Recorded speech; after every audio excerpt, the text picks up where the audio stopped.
नमस्कार। साल 2022 अपने अंजाम की तरफ बढ़ रहा है और आगाज हो रहा है साल 2023 का। और आज मेरे इस खास कार्यक्रम में मैं आपके सामने पेश करने जा रहा हूं साल के 3 बड़े न्यूज मेकर्स। कौन है ये 3 न्यूज मेकर्स? ये 3 न्यूज मेकर्स वो लोग हैं जो बयार के खिलाफ बहे, जो व्यवस्था के खिलाफ चले, जिनका एक एक शब्द, एक एक कथनी और करनी अंगद के पैर जैसा था। हिले नहीं, डुले नहीं, मगर आगे चलते गए। और कौन है ये 3 न्यूज मेकर्स दोस्तों? एक एक करके नंबर 3 से नंबर 1 आपके स्क्रीन पर। साल के तीसरे बड़े न्यूज मेकर हैं पत्रकार रवीश कुमार। साल के दूसरे बड़े न्यूज मेकर हैं फिल्म एक्टर और करोड़ों दिलों के बादशाह शाहरुख खान।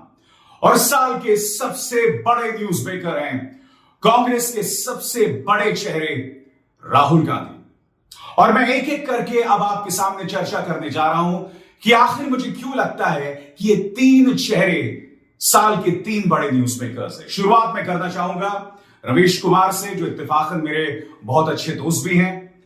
और मैं आपको याद दिलाना चाहूंगा कि जैसे ही प्रधानमंत्री नरेंद्र मोदी के दोस्त गौतम अडानी का कब्जा एनडीटीवी पर बढ़ता जाता है, रवीश कुमार इस्तीफा देते हैं और कुछ इस अंदाज में यह बात वो अपने दर्शकों के सामने रखते हैं।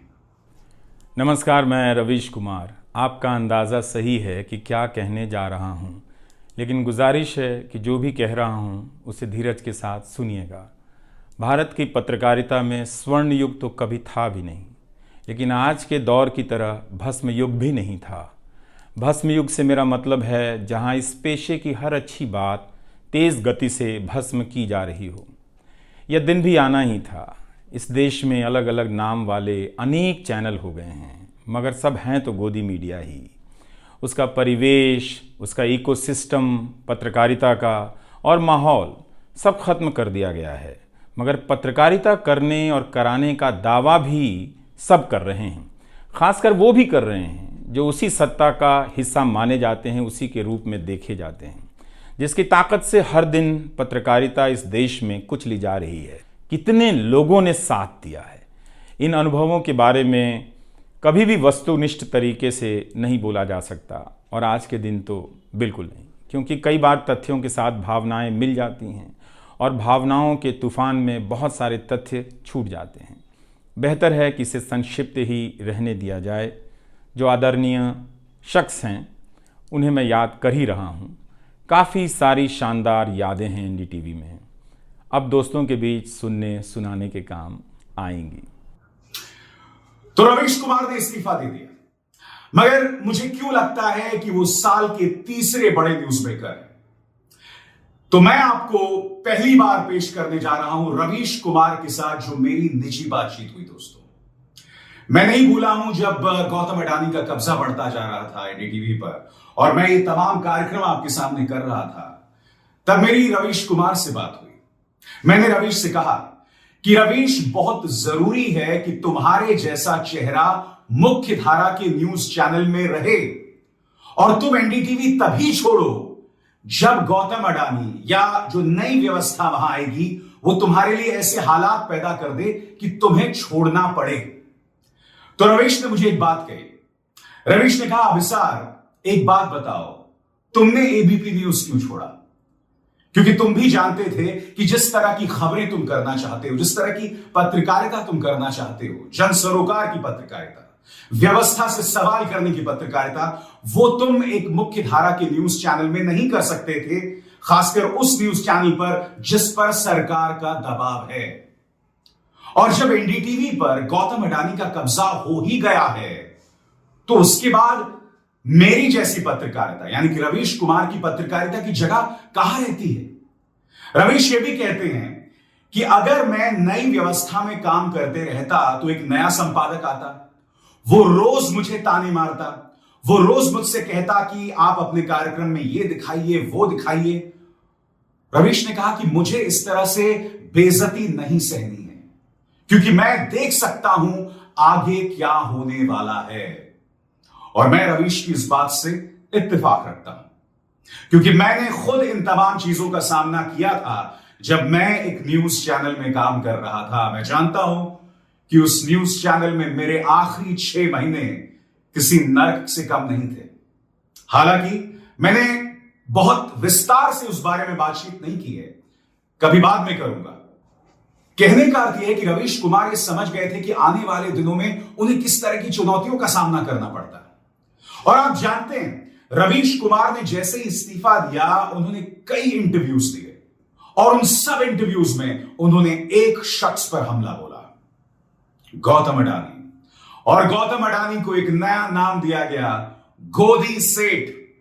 रवीश कुमार जिस तरह से गौतम अडानी पर हमला बोल रहे थे और कह रहे थे कि तुमने मेरी नौकरी छीन ली, नतीजा यह हुआ कि गौतम अडानी इंटरव्यूज देने लगे।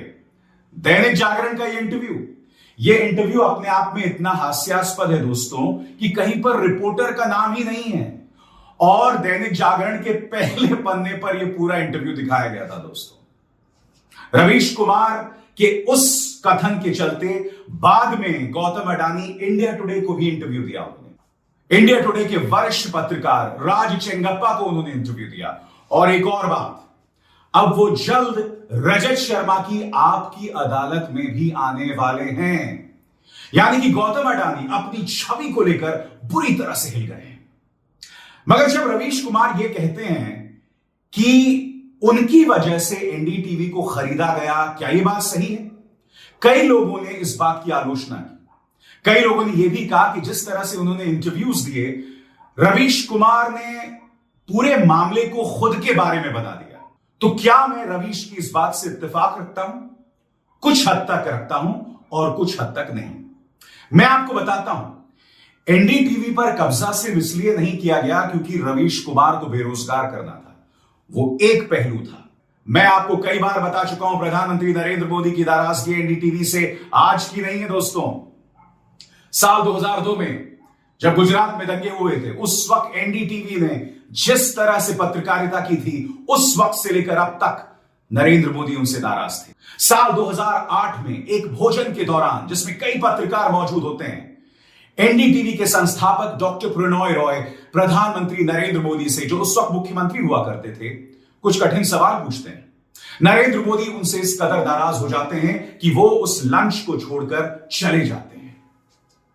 ये 2 घटनाएं थी जिससे प्रधानमंत्री नरेंद्र मोदी उनसे बेतहाशा नाराज थे। और ये ना भूलें, उसके बाद जब बीजेपी सत्ता में आई तो इनकम टैक्स ने एनडीटीवी पर रेड मारे, डॉक्टर प्रणॉय रॉय के घर पर रेड्स मारे।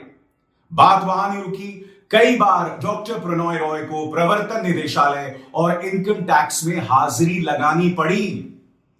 और चूंकि इन तमाम चीजों का सामना मैं खुद कर चुका हूं और बाद में उन केसेस को जीत चुका हूं, तो मैं समझ सकता हूं दोस्तों कि व्यक्ति को किस तरह की यातना से गुजरना पड़ता है। तो कहने का अर्थ क्या है? प्रधानमंत्री नरेंद्र मोदी के कहने पर या उनकी मन को रखने पर गौतम अडानी ने एनडीटीवी पर कब्जा किया, मगर उसकी वजह सिर्फ रवीश कुमार नहीं थे, उसकी वजह थी एनडीटीवी का लंबा इतिहास। अब बड़ा प्रश्न ये कि आगे क्या? रवीश कुमार और उनके जैसे पत्रकारों के लिए आगे क्या? तो आपके सामने यूट्यूब है, फेसबुक है, जहां पिछले 4 सालों से मैं अपनी पत्रकारिता कर रहा हूं। क्योंकि दोस्तों आप जानते हैं कि मैं सिर्फ अपने इस चैनल पर नहीं हूं, इसके अलावा न्यूज क्लिक जैसी संस्था के लिए भी मैं कंटेंट बनाता हूं, मैं पत्रकारिता करता हूं। और आप ये ना भूलें कि न्यूज क्लिक पर प्रवर्तन निदेशालय ने 114 घंटे तक रेड मारी और कुछ ही दिनों बाद इस छोटी सी संस्था के ऊपर इनकम टैक्स भी रेड मार देता है। भारतीय जनता पार्टी ने न्यूज क्लिक के खिलाफ लंबे चौड़े प्रेस कॉन्फ्रेंसेस किए कि चीन के कहने पर यह संस्था ये कर रहा था, वो कर रहा था, और आज तक कोई प्रमाण नहीं पेश कर पाए। यहां तक कि अब तक कोई चार्जशीट तक दाखिल नहीं हुई है। इस तरह से एक संस्था को परेशान किया जाता है जहां अभिसार शर्मा जैसे पत्रकार काम कर रहे हो, जो किसानों की आवाज उठाता हो, जो दलितों और वंचितों की आवाज उठाता हो। और यह कहीं ना कहीं रवीश कुमार के भविष्य का एक हिस्सा भी होने वाला है। रवीश कुमार अब स्वतंत्र पत्रकार हैं, वो स्वतंत्रता से पत्रकारिता कर सकते हैं, मगर स्वतंत्रता से घूम फिर नहीं सकते। आप में से कई लोग मुझसे कहते हैं कि अभिसार आप ग्राउंड रिपोर्टिंग क्यों नहीं करते? उसकी कुछ निजी वजह हैं जो मेरे दोस्त जानते हैं, उसकी मैं चर्चा यहां नहीं करना चाहता। मगर उसके अलावा आपको मैं याद दिलाना चाहूंगा कि साल 2019 के लोकसभा चुनावों में प्रधानमंत्री नरेंद्र मोदी की एक रैली थी मेरठ में।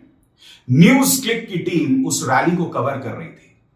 तभी भारतीय जनता पार्टी के करीब 100-150 कार्यकर्ता आए और उन्होंने न्यूज क्लिक की टीम पर हमला बोल दिया, यह कहते हुए कि यहां पर वो गद्दार अभिसार शर्मा काम करता है। आप मुझे बताइए ना कि जब आपके खिलाफ एक भीड़ खड़ी कर दी गई हो, जब आपके खिलाफ गाड़ियां चलती हो, जब आपकी जासूसी की जाती हो, जब आपके फोन नंबर को सार्वजनिक कर दिया जाता है और 60 घंटे तक आपका फोन बजता रहता है, क्योंकि इसका सामना रवीश कुमार ने भी किया है। आप ये ना भूलें, एक बार रवीश कुमार गाड़ी चला रहे थे तो किसी ने उनकी फोटो खींचकर उसे सोशल मीडिया पर डाल दिया था। तो जब पत्रकार के सामने ये तमाम चुनौतियां हों, और खासकर वो पत्रकार जिसके बच्चे हों, जिसका परिवार हो, तो आपको क्या लगता है कि हम खुले तौर पर घूम सकते हैं? क्या हमारे परिवारों की सुरक्षा के प्रति हमारी कोई जवाबदेही नहीं है? यही आशंका रवीश कुमार को भी है। और मैं जानता हूं कि रवीश कुमार ने जिस तरह की चुनौतियों का सामना किया है, उनके परिवार पर इसका क्या असर पड़ा है। रवीश मेरे दोस्त हैं, उसका वो जिक्र मुझे करते रहते हैं, मगर जो मुझे बताते हैं उनके और मेरे बीच में है। मैं जानता हूं उसका क्या असर पड़ता है।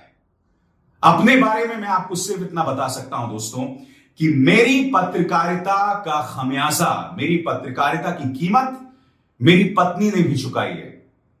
वो गवर्नमेंट ऑफ इंडिया में उनके प्रमोशन को 1 साल तक रोक कर रखा गया। हम पर अनाप शनाप टैक्स, इनकम टैक्स चोरी के केसेस किए गए। यह बात अलग है कि इतने सालों तक चलने के बाद हम वो तमाम केसेस जीत भी गए, और इस कदर जीत गए दोस्तों, वो केसेस इतने बकवास थे कि इस सरकार ने उस पर आगे अपील भी नहीं की। तो ये तमाम चुनौतियां थी, मगर हमने उसे पार पाया, और इस तरह की चुनौतियां रवीश के सामने भी आ सकती हैं। मगर हां, अब वो डिजिटल मीडियम का माध्यम है, और आप जानते हैं डिजिटल मीडियम वो है जहां सही मायने में व्यवस्था से सवाल किया जा रहा है। डिजिटल मीडियम वो माध्यम है जो कि दलितों, वंचितों, अल्पसंख्यकों की आवाज का माध्यम भी बन रहा है, और इसमें ढेरों पत्रकार हैं और ढेरों माध्यम भी। हां, कुछ ऐसे माध्यम भी हैं जो मोदी जी से सवाल करने की एवज में भड़काऊ खबरें चलाते हैं, झूठी खबरें चलाते हैं। मैं उन्हें पत्रकार भी नहीं समझता, और मैं उन्हें जर्नलिज्म के माध्यम भी नहीं समझता। तो रवीश का भविष्य यही डिजिटल माध्यम है, और मेरी तरफ से उन्हें ऑल द बेस्ट। तो रवीश कुमार हैं हमारे तीसरे न्यूज मेकर। अब मैं बात करना चाहूंगा साल के दूसरे बड़े न्यूज मेकर शाहरुख खान। याद कीजिए, अभी कुछ ही दिनों पहले कोलकाता में जब वो अमिताभ बच्चन के साथ मंच पर थे, साथ में ममता बनर्जी थी, तब उन्होंने सोशल मीडिया की नकारात्मकता के बारे में क्या कहा था? उन्होंने ये कहा था कि जिंदा वही है जिसके दिल में मोहब्बत है, सकारात्मकता है। कैसे शाहरुख खान ने अपनी बात रखी थी कोलकाता में, आइए उन्हें सुनते हैं। ये बात बताने में मुझे बिल्कुल भी आपत्ति नहीं है कि दुनिया कुछ भी कर ले, मैं और आप लोग और जितने भी पॉजिटिव लोग हैं, सब के सब जिंदा हैं। Thank you very much. तो मुझे क्यों लगता है कि शाहरुख खान न्यूज मेकर है? क्योंकि शाहरुख खान दुनिया के तीसरे सबसे धनी एक्टर हैं। तो मेरे हिसाब से आखिर क्यों वो इस साल के न्यूज मेकर है? तो इसे समझने के लिए हमें पिछले साल इसी वक्त का रुख करना पड़ेगा। याद कीजिए दोस्तों, जब उनके बेटे को झूठे केस में फंसाया गया था अक्टूबर-नवंबर के दौरान, और इसी दौरान उन्हें बेल भी मिली थी। शाहरुख खान पर निशाना साधने के लिए व्यवस्था ने उनके बच्चे पर निशाना साधा। बाद में अदालत ने माना, नारकोटिक्स कंट्रोल ब्यूरो ने माना कि तमाम केसेस झूठे थे। समीर वानखड़े, ये गरीबों का सिंघम जिसे गोदी मीडिया लगातार उठा रहा था, उसे जो है उसका तबादला कर दिया गया। यह आदमी लगातार सुपारी लेकर किस तरह से बॉलीवुड पर निशाना साध रहा था। आपको याद होगा, रिया चक्रवर्ती पर निशाना साधने के लिए, दीपिका पादुकोण पर निशाना साधने के लिए इसने किस तरह की हरकतें की थी, किस तरह से ये अपने पालतू न्यूज चैनल्स को खबरें लीक किया करता था। और इसी तरह से शाहरुख पर भी निशाना साधा गया। यही नहीं, इनके एक सरकारी गवाह ने कहा कि शाहरुख खान से करीब 20 करोड़ की वसूली की बात की जा रही थी। और उस गवाह जो कुछ दिनों पहले हार्ट अटैक से मर गया, हार्ट अटैक से, उसने यह भी आरोप लगाया था कि करीब 8 से 10 करोड़ समीर वानखेड़े की जेब में जाना था। तो शाहरुख खान पर निशाना साधने की नींव पिछले साल ही रख दी गई थी। और फिर साल भर शाहरुख जो भी करते थे सोशल मीडिया पर उसके बहिष्कार की बात होती थी। पठान की चर्चा ही हो रही थी मगर लगातार उसे बहिष्कार करने की बात की जा रही थी। और फिर जब पठान का यह गाना सामने आया, बेशर्म रंग, तब उस गाने की एक सीन को उठाकर यह कहा गया कि यह हिंदू धर्म का अपमान है क्योंकि इसमें भगवा का जिक्र है, ऑरेंज का जिक्र है। यह बात अलग है कि जो लोग शाहरुख का विरोध कर रहे थे उनमें इतनी सी हिम्मत नहीं है कि निरहुआ ने जिस तरह से भगवा का सम्मान किया, या ये रवि किसनवा ने जिस तरह से भगवा का सम्मान किया, अक्षय कुमार ने जिस तरह से भगवा का सम्मान किया, या ये देखिए कंगना रनावत जिन्होंने जिस तरह से भगवा का सम्मान किया, इनका मुंह इनके लिए कभी नहीं खुला। शाहरुख पर लगातार निशाना साधा जाता रहा दोस्तों, और अब भी जारी है। उनकी फिल्म 25 जनवरी को रिलीज होनी है। आपके सामने ये तथाकथित महंत, खुद को जगत गुरु कहते हैं, इन्होंने शाहरुख को जान से मारने की धमकी दी है। इंदौर में बाकायदा शव यात्रा निकाली गई दोस्तों। मध्य प्रदेश के गृह मंत्री दीपिका पादुकोण को टुकड़े टुकड़े गैंग कहकर उनके खिलाफ भीड़ खड़ी कर रहे हैं। और यह मध्य प्रदेश के गृह मंत्री है नरोत्तम मिश्रा। यह सब हो रहा है। और शाहरुख कौन है दोस्तों? अभी हाल ही में एक एम्पायर मैगजीन ने दुनिया के टॉप 50 एक्टर्स में उन्हें शुमार किया। जब फीफा वर्ल्ड कप हो रहा था तो शाहरुख खान कमेंट्री बॉक्स में बैठे हुए थे। मगर शाहरुख की सिर्फ ये 2 उपलब्धियां नहीं हैं। शाहरुख पिछले 25 सालों से हमारे दिलों में राज कर रहे हैं। हमने कभी भी उन्हें मुसलमान के तौर पर नहीं देखा। हमने हमेशा उन्हें शाहरुख के तौर पर मोहब्बत दी, राहुल और राज के तौर पर मोहब्बत दी। मगर पिछले 8 सालों से जिस तरह की सियासत हो रही है, उनके खिलाफ एक भीड़ को खड़ा किया गया, उनके परिवार पर निशाना साधा गया और अब उनकी फिल्मों पर निशाना साधा जा रहा है। और मुझे आपको बतलाने की जरूरत नहीं है कि आमिर खान के साथ क्या हुआ। आमिर खान पर भी इसी तरह से निशाना साधा गया। क्यों? क्योंकि ये दोनों फिल्म एक्टर्स पहली बात मुसलमान हैं, दूसरी बात कभी भी उन्होंने नरेंद्र मोदी के पक्ष में बात नहीं कही, जिस तरह से अजय देवगन, अक्षय कुमार या ये वाहियात आदमी विवेक अग्निहोत्री या माननीय अनुपम खेर या कंगना रनावत करती हैं। नहीं, शाहरुख अपना काम करते रहे। उन्होंने ना मोदी जी के पक्ष में कुछ बात की, ना उनके विरोध में। हां, आमिर खान का एक लंबा इतिहास रहा है। गुजरात में भी उन्होंने प्रधानमंत्री नरेंद्र मोदी की सियासत का विरोध किया था, वो एक अलग मुद्दा है, इसलिए उन पर निशाना लगातार साधा जाता रहा। शाहरुख कहने को देश की आन बान शान है। शाहरुख कहने को देश की जो सॉफ्ट पावर है यानी बॉलीवुड, उसका चेहरा है, मगर बावजूद इसके उन पर निशाना साधा जाता रहा। आप मुझे बताइए ना, ऐसा होना चाहिए क्या? मगर फिर भी ऐसा हो रहा है। यह अपने आप में कितनी शर्मनाक बात है। और उनकी चुनौतियां यहां खत्म नहीं हुई हैं। 25 दिन रह गए पठान को रिलीज होने की। इसके अलावा उनकी एक और फिल्म आ रही है डंकी, और एक और फिल्म आ रही है जिसका नाम है जवान। शाहरुख की मुश्किलें अभी शुरू हुई हैं। उनके बेटे पर निशाना साधा जा चुका है। सोच के भी सिहरन पैदा होती है दोस्तों कि आगे क्या होने वाला है। और मैं इस दर्द को इसलिए समझता हूं क्योंकि जैसे मैंने अभी आपको बताया कि मेरे परिवार को भी नहीं बख्शा गया था। इसलिए शाहरुख की चुनौती बहुत मुश्किल है और यही वजह है कि वो है हमारे इस साल के दूसरे बड़े न्यूज़मेकर।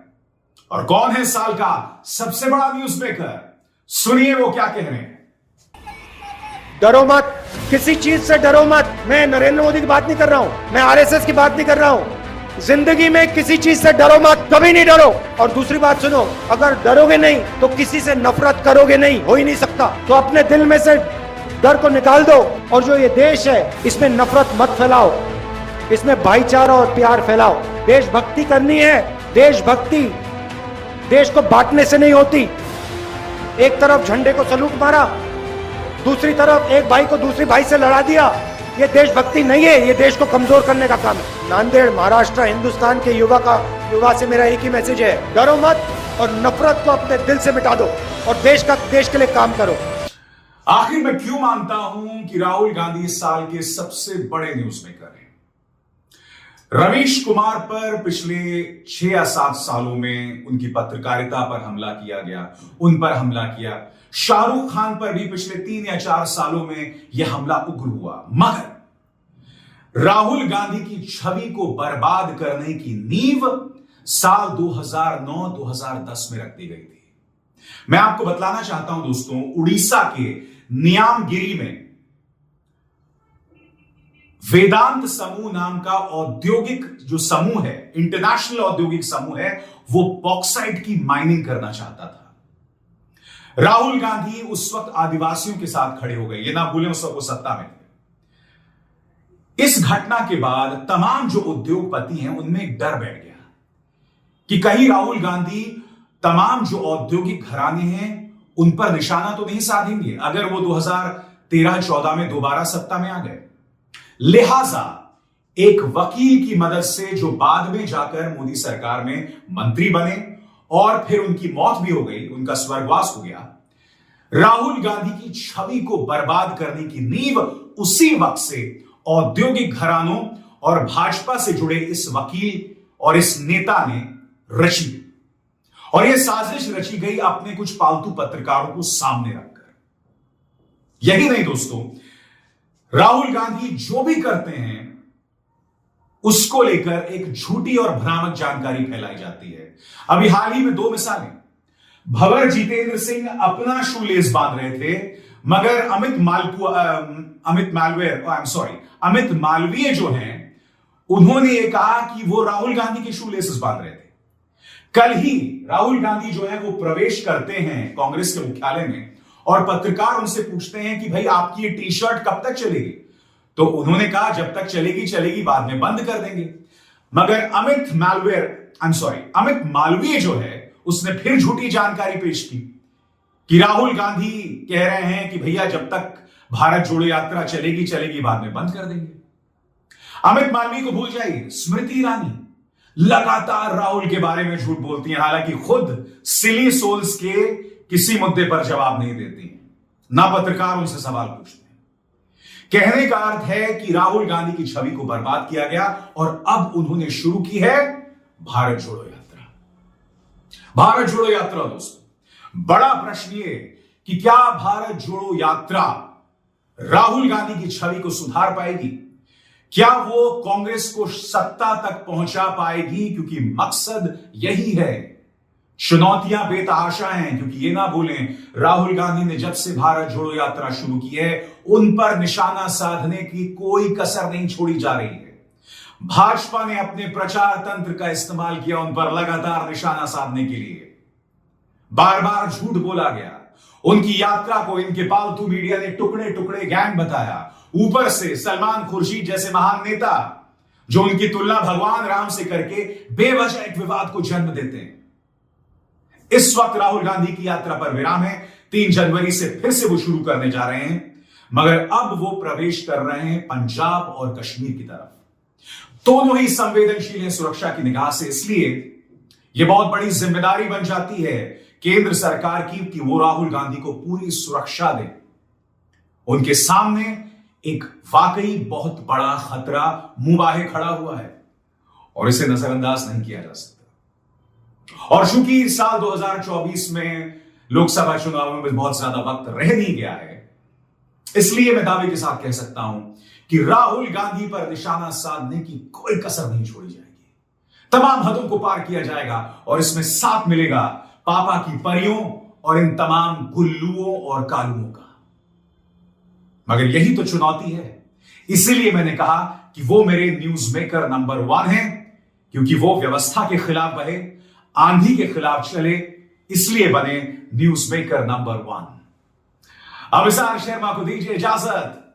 नमस्कार। स्वतंत्र और आजाद पत्रकारिता का समर्थन कीजिए, सच में मेरा साथी बनिए। बहुत आसान है दोस्तों, इस ज्वाइन बटन को दबाइए और आपके सामने आएंगे ये 3 विकल्प, इनमें से एक चुनिए और सच के इस सफर में मेरा साथी बनिए।